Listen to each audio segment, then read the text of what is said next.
Hello friends, ఎలా ఉన్నారు? విశ్వం యొక్క రహస్యాలను వెలికితీసేందుకు ఖగోళ శాస్త్రవేత్తలు కాంతిని మరియు అది ప్రసరించే వివిధ తరంగదైర్ఘ్యాలు లేదా రంగులను ఉపయోగిస్తారు. స్పేస్ కి సంబంధించిన ఇమేజ్ లో ప్రతి బిందువు లేదా పిక్సెల్ అనేది ఉష్ణోగ్రత, కాంతి తరంగదైర్ఘ్యం లేదా సిగ్నల్ తీవ్రతను సూచిస్తుంది. ప్రతి రంగు ఒక అదృశ్య విశ్వాన్ని దృష్టికి తెస్తుంది. మన చుట్టూ ఉన్న వస్తువులు విడుదల చేసే రేడియేషన్ పరిధిలో మానవ కళ్ళు ఒక చిన్న భాగాన్ని మాత్రమే చూడగలవు. ఈ విస్తృతమైన రేడియేషన్ శ్రేణిని మనం విద్యుదయస్కాంత వర్ణపటం అని పిలుస్తాము. అలాగే అందులో మనం చూడగలిగే భాగాన్ని దృశ్యకాంతి అంటాము. ఈ కాంతికి సంబంధించిన స్పెక్ట్రంలోని మనం చూడగలిగే దృశ్యకాంతి భాగం అనేది మిలియన్లో 1/1 మాత్రమే. ఇందులో ముఖ్యంగా 7 రంగులుంటాయి. అవి violet, IndiGo, blue, green, yellow, orange and red. అంటే మనం ఇతర రకాల రేడియేషన్ ద్వారా అందించబడే సమాచారాన్ని చూడగలిగేలా మన కన్ను రూపాంతరం చెందలేదు.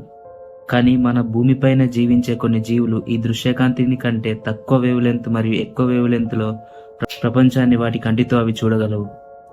ఉదాహరణకి కొన్ని చేపలు, బుల్ఫ్రాగ్లు మరియు పాములు పరారుణ వికిరణం అంటే విజిబుల్ లైట్ లో రెడ్ కలర్ తర్వాత ఉండే ఇన్ఫ్రారెడ్ లైట్ లో చూడగలవు.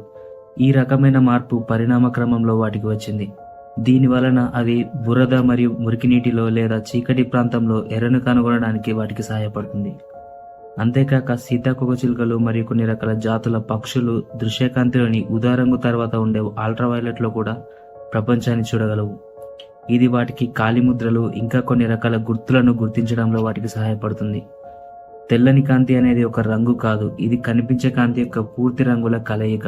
దీని వెనుక ఉన్న సమాచారాన్ని 1660లలో సర్ ఐజాక్ న్యూటన్ కనుగొన్నాడు. దీనిని అర్థం చేసుకోవడానికి అతడు పట్టకంను లేదా ప్రిజంను ఉపయోగించాడు.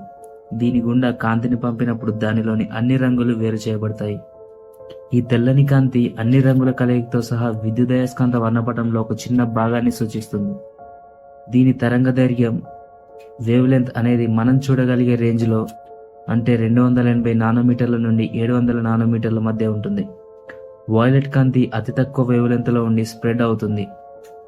ఎరుపు రంగు ఎక్కువ తరంగదైర్ఘ్యం కలిగి ఉండి పాయింటింగ్ గా ఉంటుంది. 20వ శతాబ్దంలో కాంతిపై చేసిన ప్రయోగాలు కాంతికి 2 స్వభావాలుంటాయని నిరూపించాయి. కాంతి అనేది కణరూపకంగా మరియు తరంగ రూపంలో కూడా ప్రవర్తిస్తుంది. దీనిని డబుల్ స్ప్లిట్ ఎక్స్పెరిమెంట్ ద్వారా నిరూపించారు.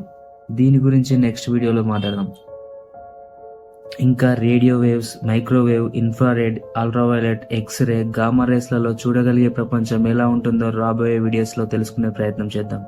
Okay friends, and thanks for watching.